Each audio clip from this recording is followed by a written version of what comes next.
Desde criança, fui tratada como a sombra da minha irmã. Enquanto ela era exaltada, eu era ignorada. Mas nada me marcou tanto quanto o dia em que fui acusada injustamente de riscar o carro do meu pai, levei um tapa no rosto e fui condenada a comer pão seco e água por uma semana, enquanto eles jantavam como reis. Anos se passaram, eu me reergui sozinha, conquistei tudo com esforço, e foi aí que eles reapareceram, como se nada tivesse acontecido. Só que desta vez, eu não estava mais disposta a ficar calada. Você não vai acreditar no que eles planejaram pelas minhas costas, e nem na forma como eu respondi. Essa história vai te deixar em choque até o último segundo. Olá, seja bem-vindo ao canal Histórias Surpreendentes, curta e se inscreva nesse canal, aproveite e ative as notificações. Comente aqui de qual cidade você está assistindo, vou adorar saber e deixar um coração no seu comentário. Meus pais sempre demonstraram mais afeto e dedicação para minha irmã. Era algo silencioso, mas presente em cada olhar, em cada prato servido com mais capricho, em cada abraço ofertado em datas especiais. Enquanto ela recebia elogios por cada pequeno gesto, eu era a sombra ao fundo, a que deveria ser grata apenas por existir sob o mesmo teto. Eu aprendi a calar cedo. A não pedir, a não chorar alto, a não exigir amor, porque até isso era interpretado como rebeldia. Desde muito nova, fui moldada a ser a filha discreta, a que aceitava os restos, a que engolia seco as injustiças disfarçadas de educação rígida. Mas nada me prepararia para a noite em que o último fragmento de inocência me foi arrancado. Minha irmã tinha 17 anos e eu 15. A tarde tinha sido abafada, e ela havia saído dirigindo o carro do nosso pai sem permissão, na pressa de encontrar algumas amigas no centro. Ao estacionar de volta na garagem, riscou toda a lateral direita em um dos pilares.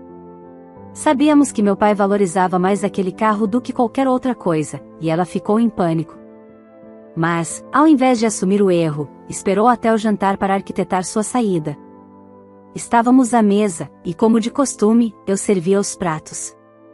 Meu pai, observando o risco no carro pela janela da sala, lançou a pergunta em tom duro: quem foi que fez isso no meu carro? Minha irmã nem hesitou. Eu vi a Mariana perto do carro hoje mais cedo. Ela estava com uma chave na mão. Fiquei sem entender, mas agora acho que foi ela. A colher que eu segurava caiu no prato. Meu coração disparou, e antes mesmo que eu pudesse reagir, meu pai se levantou furioso. Seus passos foram rápidos, e tudo o que senti foi o estalo ardido do tapa no meu rosto. Não houve tempo para defesa, nem para lágrimas. Ele gritou: pessoas como você não merecem sentar à mesa para se alimentar. A partir daquele momento, minha punição foi decretada. Por 7 dias, fui proibida de comer com eles. Recebi apenas um copo de água e um pedaço de pão seco, entregue de forma silenciosa no quarto. E mesmo assim, minha mãe fazia questão de me olhar como se aquilo fosse merecido. Minha irmã, por outro lado, passava os dias agindo como se fosse a vítima da história, ganhando mais abraços e palavras doces.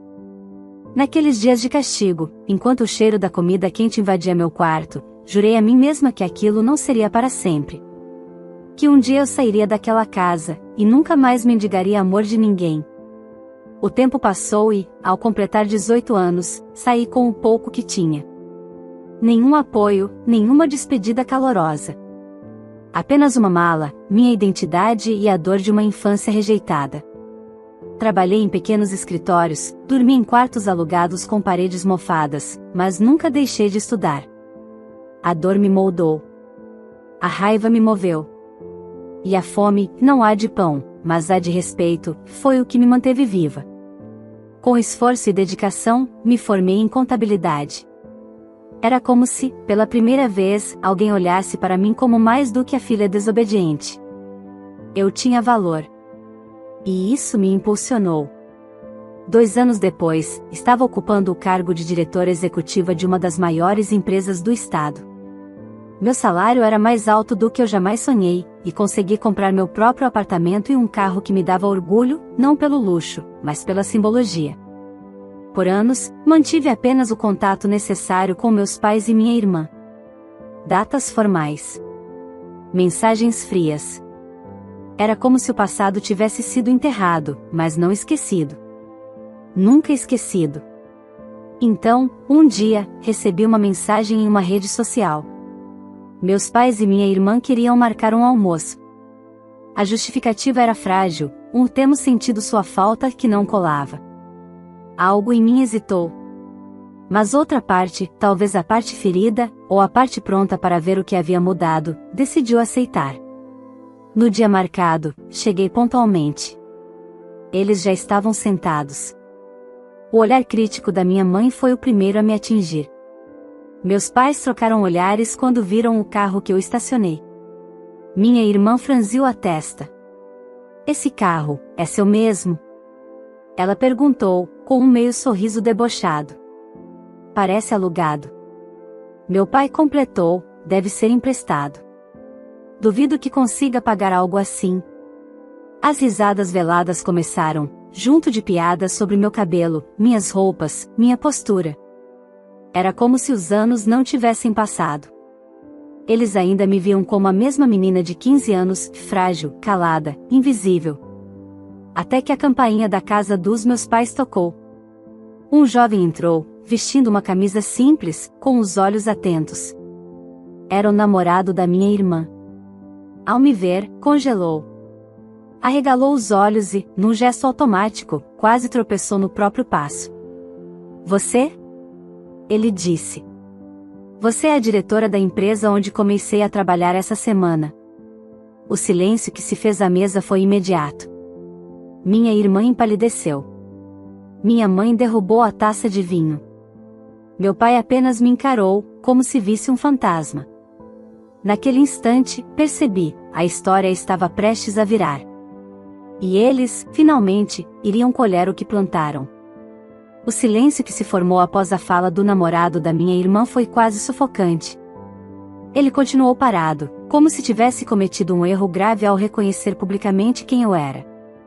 Olhava para mim com respeito, mas também com uma pontinha de medo, não por mim, mas pela situação em que havia se colocado sem querer. Minha irmã tentou sorrir, como se quisesse fingir que nada demais tinha acontecido. Diretora? Jura? Ela riu, nervosa. Mas, você é nova. Muito nova. Deve ter se confundido. Ele se aproximou da mesa devagar, ainda desconcertado. Seus olhos iam de mim para ela, depois para meus pais. Não estou confuso. Eu assisti à apresentação de boas-vindas ontem. Ela é a responsável pelo setor financeiro da empresa. Uma das principais executivas. Aliás, ele me olhou de novo, surpreso com a própria lembrança. Você é quem apresentou os números de crescimento da empresa nos últimos 2 anos, não foi? Concordei, calmamente. Permaneci serena, mas por dentro, algo queimava. Não de raiva. Era uma sensação nova. Justiça. Algo que durante anos me parecia impossível. Minha mãe pigarreou, desconfortável.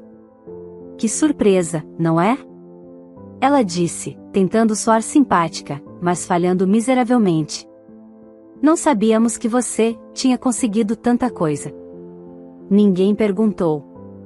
Respondi sem agressividade, apenas constatando o óbvio. Meu pai me lançou um olhar duro, como se minha resposta fosse uma provocação. Ainda era difícil para ele aceitar que eu não tinha mais medo. Mas eu não estava ali para provocar, estava ali para ver até onde eles iriam, agora que a verdade estava escancarada na frente deles. Bem, disse ele, tentando retomar o controle, não é como se você tivesse sido uma filha fácil. Sempre foi rebelde, difícil, cheia de vontades. As palavras me atingiram como uma pedra fria, mas respirei fundo. Não era surpresa. Ainda tentavam me colocar no papel da ingrata, da errada. E mesmo assim, consegui tudo isso. Respondi com firmeza. Então talvez vocês tenham julgado errado desde o início. O namorado da minha irmã sentou-se, visivelmente desconfortável. A comida foi servida logo depois, mas ninguém tocou nos pratos. O constrangimento era palpável.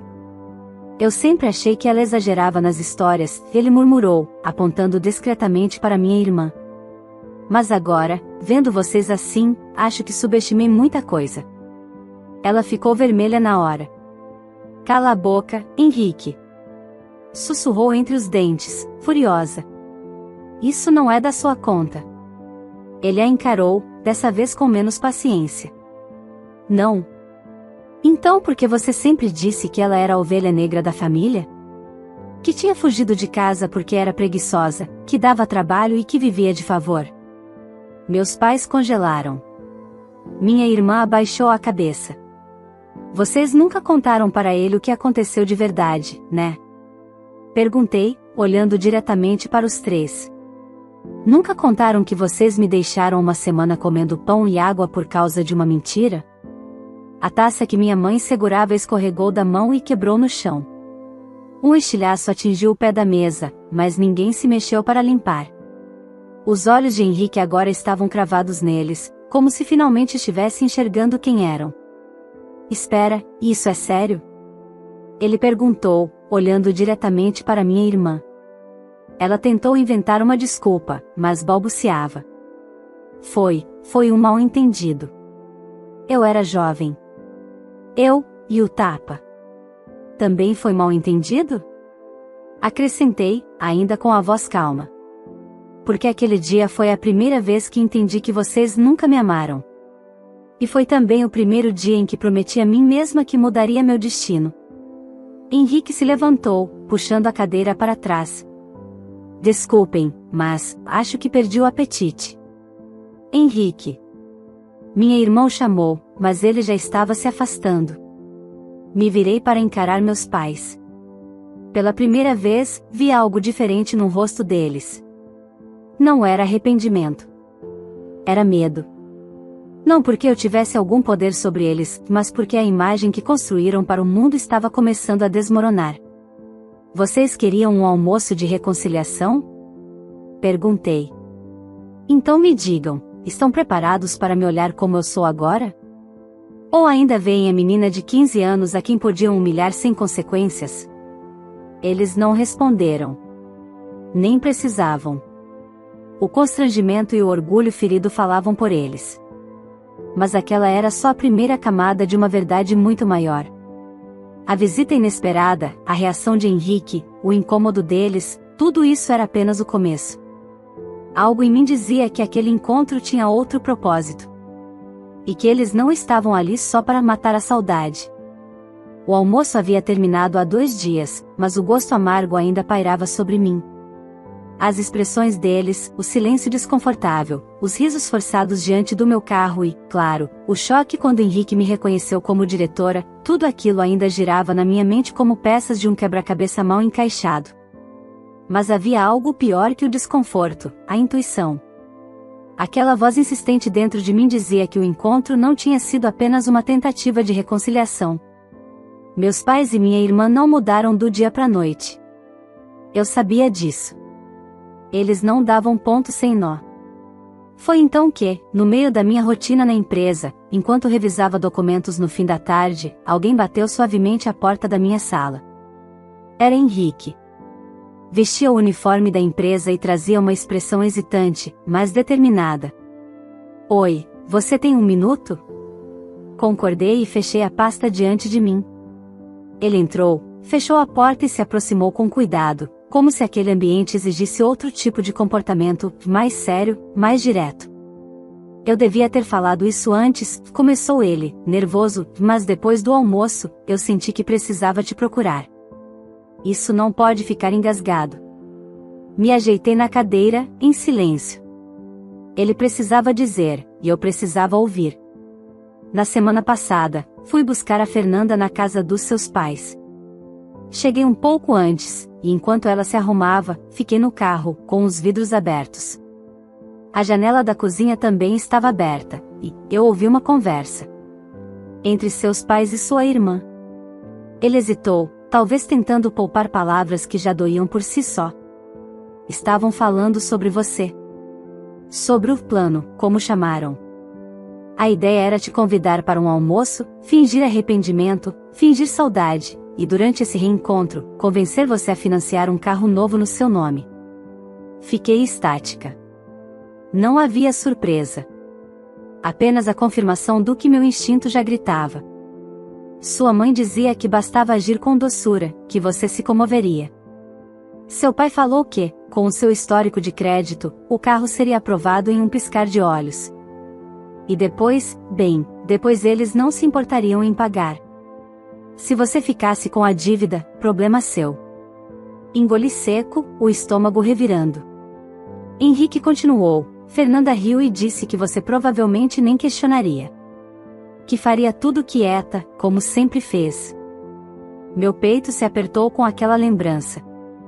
Eles ainda me viam como a adolescente calada de antes, como alguém sem coragem de dizer não. Eu pensei em confrontá-los, disse ele, mas não quis brigar dentro da casa deles. E confesso que, por um segundo, achei que talvez estivessem apenas exagerando. Mas no almoço, quando vi a maneira como te trataram, como ficaram incomodados com seu sucesso, eu soube. Não era exagero. Era um plano real frio. Calculado. Olhei para ele por longos segundos. Nenhuma lágrima caiu. Não mais. A dor tinha sido substituída por uma lucidez incômoda, mas necessária. E por que me contar agora? Perguntei, com a voz baixa. Porque eu não conseguiria dormir se ficasse calado. Ver o que fizeram com você e não dizer nada seria me tornar cúmplice. E também, ele respirou fundo, terminei com a Fernanda. No mesmo dia do almoço. Não falei o motivo, mas ela deve imaginar. Eu vi quem ela realmente é. E, sinceramente, não dá pra me envolver com alguém que se diverte enganando a própria irmã. Houve um momento de silêncio entre nós. O barulho abafado dos telefones do andar de baixo preenchia o ambiente, enquanto do lado de fora a noite começava a cair. Você não merecia isso, Mariana, disse ele. Nenhuma filha merece. E eu queria que você soubesse que tem alguém do seu lado. Mesmo que agora isso não mude muita coisa, achei que você precisava ouvir da minha boca. Concordei, com os olhos firmes. Mudou, sim. Obrigada por ter coragem. Por não fingir que não viu. Ele se levantou, pronto para sair, mas antes de alcançar a porta, parou e me olhou por cima do ombro. Eles não sabem com quem estão lidando agora. E acho que logo vão descobrir. Fiquei ali, sentada, olhando para a porta fechada depois que ele saiu. A confirmação que recebi foi como um gatilho. A decepção que restava foi substituída por uma sensação de alerta. Eles planejaram me usar. Mais uma vez. Mas agora, a diferença era que eu estava pronta. E não seria mais passiva diante de nada. Eles tinham feito um movimento. Agora era minha vez. O silêncio dos dias seguintes ao almoço dizia tudo. Nenhuma mensagem, nenhuma ligação. Era como se, mais uma vez, eu tivesse sido descartada. Mas dessa vez, por não ter servido ao plano deles. Por não ter sido útil. E essa ausência não doía. Ao contrário, me fortalecia. Henrique havia me dado a peça que faltava para fechar o quebra-cabeça. Aquele almoço não era sobre saudade, nem reconciliação, muito menos amor de família. Era sobre interesse, pura e simplesmente. Eles queriam me usar. De novo. Como fizeram quando me deixaram à margem, me punindo com pão seco e silêncio. Como fizeram quando me empurraram para fora da própria casa sem culpa, sem remorso. E agora, quando descobriram que eu havia vencido sozinha, tentaram estender a mão. Não para me abraçar, mas para puxar o que consegui com suor. Eu precisava encerrar aquilo. Mas dessa vez, em meus termos. Foi num domingo à tarde que decidi ir até a casa deles. Não avisei. Apenas bati a porta, como quem visita conhecidos distantes. Minha mãe foi quem atendeu. Teve um breve sobressalto ao me ver. Mariana? Está tudo bem? Agora está. Ela me deu passagem, e logo meu pai e Fernanda apareceram na sala. Os três me encararam com expressões confusas, mas ainda com um fundo de expectativa. Eles não sabiam ao certo porque eu estava ali, mas com certeza esperavam que eu tivesse mudado de ideia. Eu me sentei com calma, cruzei as pernas e os olhei com uma serenidade que vinha de anos de cicatrizes escondidas. Eu vim porque tem algo que vocês precisam ouvir. Algo que já sei há alguns dias. Meu pai franziu o senho, minha mãe se ajeitou no sofá, e Fernanda cruzou os braços, impaciente. Eu sei de tudo. Sobre o plano. O almoço. O teatro. Sei que vocês queriam me convencer a financiar um carro no meu nome. Sei que riram disso antes mesmo de me verem. Que nem sequer sabiam como estava minha vida até aquele dia, e ainda assim já tramavam como me usar de novo. O silêncio foi imediato, mas o rosto deles disse tudo. Fernanda arregalou os olhos por um segundo, depois fechou a expressão em raiva. Minha mãe ficou pálida. Meu pai apertou os punhos nos braços da poltrona. Quem te contou essa besteira? Foi a primeira reação do meu pai, já erguendo o tom de voz. Não é besteira. É verdade. E quem me contou foi alguém que estava dentro da casa de vocês quando vocês acharam que ninguém ouvia. Henrique. Fernanda se levantou de súbito, como se levasse um tapa invisível. Aquele traidor. Cuspiu. Ele não tinha direito.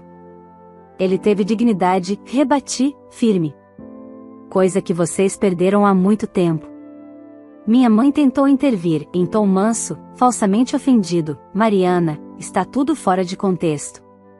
Era uma conversa informal. Só estávamos comentando a situação. Comentando? Vocês estavam rindo. Desdenhando da minha boa vontade que nem sabiam se ainda existia. Apontei para os três, um por um. Até aquele almoço, vocês não faziam ideia de quem eu me tornei. Não sabiam onde eu trabalhava, o que eu fazia, onde morava. E mesmo assim, sentaram e planejaram como iriam me usar, contando com a mesma submissão de quando eu tinha 15 anos. Meu pai levantou-se com um rosto ruborizado, a voz carregada de fúria. Você está desrespeitando a sua família. Desrespeito é o que vocês sempre fizeram comigo, respondi, me levantando também. Eu era só uma sombra útil, uma ferramenta. Só lembram que sou da família quando precisam de algo. Fernanda veio até mim, olhos semicerrados, os braços cruzados. Então veio aqui para dar show? Para nos julgar. Grande coisa virou diretora. Não passa de uma ingrata. Fria. Arrogante. Sorri, um sorriso leve, quase de pena. Não sou arrogante. Sou livre. E vocês não conseguem lidar com isso. Minha mãe se aproximou, mas sem a coragem de me tocar. Você podia ajudar. É sua irmã. Sua família. Eu tentei ser filha durante anos. E vocês escolheram me excluir. Me punir. Me calar. Agora que sou alguém por mérito próprio, não sou mais útil para vocês. E o mais triste é que nem tentaram disfarçar direito. Olhei em volta. Aquela sala onde tantas vezes fui silenciada agora parecia pequena. Apertada. Sem força sobre mim. Eu não vim para brigar. Vim para deixar claro que sei de tudo. E que não vou aceitar nenhum movimento de vocês na minha direção. Nenhuma tentativa de empréstimo, de financiamento, de aproximação falsa. Se tentarem usar meu nome, minha assinatura, qualquer dado meu, vocês terão problemas legais. Meu pai ia falar, mas engoliu as palavras. Eu não sou mais aquela adolescente de antes. E vocês, infelizmente, continuam os mesmos. Só que agora, estão diante de alguém que aprendeu a dizer não. Virei as costas e saí. Nenhum deles me acompanhou até a porta. E dessa vez, eu não esperava por isso. O sol da tarde me bateu no rosto quando entrei no carro. Respirei fundo. O ar era leve. Pela primeira vez, eu havia confrontado o passado sem me curvar. Eles estavam furiosos e impotentes. Porque não podiam mais me punir. Não tinham mais poder. E sabiam disso. Mas uma intuição persistia, eles não aceitariam a derrota tão fácil. E se tentassem de novo, eu já estaria preparada. Meses se passaram desde a última vez em que pisei naquela casa. A conversa dura, o confronto direto, o silêncio pesado que se seguiu, tudo ficou gravado como o encerramento de um ciclo. Mas, diferente do que esperavam, eu não voltei. Não me desculpei. Não abaixei a cabeça. Apenas segui minha vida, firme no meu caminho. Durante esse tempo, mergulhei no trabalho. Fui promovida, reconhecida em um evento interno como destaque do ano no setor financeiro da empresa. Meu nome, que antes era ignorado pelos próprios pais, agora circulava em reuniões de diretoria, em projetos de expansão, em decisões estratégicas. Eu estava exatamente onde merecia estar. Foi então que, do nada, os sinais começaram a surgir. Primeiro, uma mensagem sutil da minha mãe: "Oi, filha. Como você está? Por aqui as coisas não estão muito fáceis. Seu pai teve um problema no trabalho. A empresa está fazendo cortes e, enfim, estamos tentando nos reorganizar." Ignorei. Não por falta de empatia, mas por conhecimento de causa. Aquela não era uma mensagem inocente, era o prenúncio de um pedido. Depois veio a mensagem do meu pai, mais direta: "Sei que tivemos diferenças, mas ainda somos família. Sua irmã está enfrentando dificuldades. Já procurou emprego em vários lugares, mas está tudo complicado. Você poderia dar uma ajuda nesse momento?" E por fim, a de Fernanda: "Engraçado como a vida muda, né? Agora que você tem tudo, podia retribuir um pouco. Afinal, família é para isso. Ou você só pensa em você?" Foi nesse momento que percebi: o orgulho deles começava a ruir. O castelo construído sobre favoritismo e desprezo estava desmoronando. E agora, sem o chão que sustentava as mentiras, restava a hipocrisia de quem um dia me chamou de ingrata e agora exigia ajuda. Mas o que eles não sabiam era que o tempo me ensinou algo valioso: compaixão não é o mesmo que submissão. E perdão não é cegueira. Decidi responder apenas uma vez. Curta. Direta. Vocês estão apenas colhendo o que plantaram. Na manhã seguinte, fui até a casa onde cresci. Levei comigo um saco de pão amanhecido, comprado de propósito numa padaria do bairro, e 2 galões de água mineral. Bati à porta. Minha mãe abriu, surpresa. Meu pai apareceu em seguida, o rosto cansado. Fernanda surgiu do corredor, de moletom, desarrumada, com olheiras profundas. Entreguei os itens nas mãos da minha mãe. "Trouxe para vocês", disse, encarando cada um. Pão e água. A mesma refeição que me deram durante uma semana inteira quando acreditaram em uma mentira da Fernanda. Achei que agora, já que estão em dificuldades, seria simbólico retribuir. Minha mãe empalideceu. Fernanda franziu o senho, indignada. "Você só pode estar brincando", cuspiu, com desprezo. "Isso é mesquinharia." Mesquinharia foi me humilhar quando eu era adolescente, quando tudo que eu precisava era amor. Hoje, isso aqui, apontei para o saco de pão, é a justiça poética. Meu pai, com a voz baixa e rouca, arriscou um comentário: "Você está se tornando uma pessoa amarga, Mariana." Vingativa. Dei um passo à frente. Amarga? Talvez. Mas vocês é que me ensinaram o sabor. E se estou devolvendo algo hoje, é exatamente o que recebi de vocês: desprezo, punição e silêncio. Coloquei os galões de água no chão da varanda e voltei a encará-los. Eu venci sem vocês. Vivi com fome, com medo, com abandono. Trabalhei dobrado, me reconstruí, chorei sozinha. E agora, vocês querem minha ajuda? Não porque me amam, mas porque precisam. Porque a filha invisível virou uma solução conveniente. Minha mãe finalmente soltou a primeira lágrima. Mas não era pela dor que causaram. Era pela vergonha de estarem expostos. Eu só queria que vocês sentissem, por um dia, o que eu senti naquela semana. A exclusão. A solidão. O vazio. Eu soube ali que vocês me viam como alguém descartável. E por muito tempo, achei que o problema fosse eu. "Mariana, chega", disse Fernanda, trêmula. "Você já fez o show que queria. Agora vai embora." com prazer. Virei as costas e caminhei até o carro. Não olhei para trás. O portão se fechou com o som exato de um ciclo encerrado, não pela dor, mas pela consciência. Eu não era mais aquela menina. Não esperava mais justiça de quem só sabia machucar. Na varanda, os três ficaram em silêncio. Pela primeira vez, sem argumentos, sem gritos, sem controle. Apenas com o que restava, as migalhas de uma família que quebrou sua própria base. E que agora sentia o gosto seco daquilo que um dia serviu à filha que rejeitaram. Foi naquele momento, enquanto olhavam para os pães e os galões de água no chão, que algo começou a se romper. Mesmo sem dizer uma palavra, eles sabiam. Eles tinham sido os culpados de tudo. Naquela tarde, ao deixar o saco de pão e os galões de água na varanda da casa onde cresci, senti o ciclo finalmente se fechar. Não havia gritos, nem escândalos. Apenas silêncio. Um silêncio pesado, que ecoava tudo aquilo que nunca foi dito, tudo que foi ignorado, e que agora se tornava impossível de esquecer. Mas quando cheguei em casa naquela noite, tirei os sapatos e me olhei no espelho da sala. E ali, entre o orgulho e o alívio, senti algo se movimentar dentro de mim, a certeza de que eu jamais me tornaria como eles.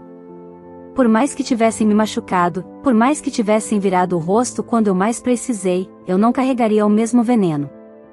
Não retribuiria o abandono com abandono. Eu não havia vencido tudo aquilo para ser igual. Havia vencido para ser livre. E livre, eu podia escolher. E eu escolhi ser maior. Na manhã seguinte, abri o notebook e comecei a tomar providências. Analisei minha planilha de gastos, refiz meu planejamento financeiro e determinei um valor fixo, o suficiente para pagar 3 meses de despesas básicas, luz, água, mercado, da casa dos meus pais. Não mais do que isso. Nada de carro novo, luxo ou extravagância. Apenas o essencial para que pudessem respirar e recomeçar. Em seguida, enviei um e-mail. Frio, objetivo, sem apelos emocionais. Vocês terão as próximas 3 contas de luz, água e gás pagas por mim. Também incluí uma compra de mercado com itens básicos que chegará nos próximos dias. Fiz isso não por arrependimento ou obrigação. Fiz porque escolhi não ser como vocês foram comigo. Além disso, conheço 3 empresas que estão contratando para cargos administrativos e operacionais. Entrei em contato com os gerentes e indiquei seus nomes. Se desejarem trabalhar, terão oportunidade. Essa é a única e última vez que faço algo por vocês. A partir daqui, cada passo depende de vocês. Mariana. Nenhuma resposta chegou nos dias seguintes. Mas eu sabia que eles haviam lido. O sistema da plataforma indicava a visualização do e-mail. A entrega no mercado foi recebida. As contas, pagas. E as indicações, aceitas. Pouco mais de uma semana depois, recebi uma ligação de uma das empresas que indiquei. Era o gerente do setor de logística, informando que meu pai havia comparecido à entrevista e começaria como auxiliar interno no mês seguinte. Minha mãe foi aceita como recepcionista temporária em uma clínica médica. Fernanda, após muitas idas e vindas, conseguiu um estágio administrativo, o primeiro trabalho de sua vida. Nenhum deles me agradeceu. Mas eu também não esperava. Porque aquilo nunca foi sobre reconhecimento. Foi sobre justiça interior. Sobre romper o ciclo de ódio e desprezo. Eu havia feito a minha parte. Não para satisfazer ninguém, mas para deixar claro que minha evolução não me permitia mais carregar a mesma escuridão. O tempo passou. As mensagens diminuíram. Não houve pedidos adicionais, tampouco convites para visitas ou reencontros. Era como se, enfim, tivessem entendido que eu não estava disponível para ser salva ou sacrificada novamente. Mas algo começou a mudar. Aos poucos, discretamente. Meses depois, recebi uma carta. Escrita à mão, em papel simples, sem envelope personalizado. Era da minha mãe. Mariana, não sei se você vai ler. Talvez nem queira. Mas precisava escrever. Desde que você apareceu aqui com aquele saco de pão e os galões de água, algo em mim desmoronou. Na hora, fiquei irritada, envergonhada, confusa. Mas depois, em silêncio, vi tudo com outros olhos. Você não trouxe só pão e água. Trouxe a lembrança de quem fomos com você. E hoje, ao olhar para trás, percebo que erramos em tudo. Criamos uma filha forte, mas fomos fracos com ela. Colocamos amor seletivo na balança e cobramos de quem só queria um lugar à mesa. Você não tinha obrigação nenhuma. Ainda assim, estendeu a mão. E isso nos desmontou. Não espero perdão. Não espero reaproximação. Mas espero que você saiba que, mesmo que em silêncio, reconhecemos tudo. Você venceu. Não apesar de nós, mas apesar da dor que nós causamos. Sua mãe. Dobrei o papel com cuidado e o guardei em uma caixa de lembranças, onde mantenho apenas aquilo que quero lembrar e não o que quero reviver. Aquela carta não apagava o passado. Mas era o primeiro gesto de verdade em muito tempo. Nunca respondi. Nunca mais voltei. Mas também nunca mais carreguei culpa ou rancor. Hoje, vivo minha vida com leveza. Com a consciência limpa. Com o coração em paz. Não fui feita para ser igual a eles. Fui feita para quebrar o ciclo. E quebrei. Se essa história tocou seu coração de alguma forma, não se esqueça de curtir o vídeo, se inscrever no canal e compartilhar com seus amigos e familiares. Isso nos ajuda a continuar trazendo histórias reais e emocionantes como essa. E agora me conta, você teria feito o mesmo que a filha fez? Teria ajudado ou virado as costas depois de tudo que viveu? Quero muito saber sua opinião. Ah, e me diz também de qual cidade você está assistindo esse vídeo, porque eu vou passar nos comentários e deixar um coração especial para quem estiver participando. Sua interação é muito importante para mim. Obrigado por estar aqui.